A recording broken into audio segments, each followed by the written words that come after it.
করে নিয়েছি। ড্রয়িং অনুযায়ী আমি এখানে ডাল চেন দিয়ে ডাল সেলাইটা করে নিচ্ছি। তারপর এখানে আমি পাতা সেলাইটা করে নিচ্ছি।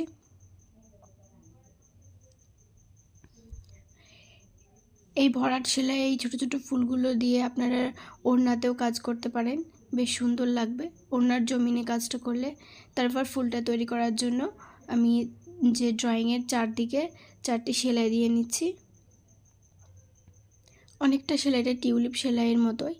তারপরে এখান থেকে দেখতে পাচ্ছেন কিভাবে সুতোটা ঘুরিয়ে নিচ্ছি আমি। তারপর আবারও 2 দিক থেকে সুতোর মধ্যে দিয়ে সুতোটাকে ঘুরিয়ে বার করে নিচ্ছি। এভাবে কয়েকবার করে নেওয়ার পর এবার ক্রস করে সুতোটাকে আমি এঁটে নিচ্ছি মাঝখান দিয়ে। তারপরে আবারও উল্টো দিকে ক্রস করে ভালো করে সুতোটাকে আমি টাইট করে নিচ্ছি, যাতে একটা সুন্দর একটা ফুলের শেপ চলে আসে। তো কেমন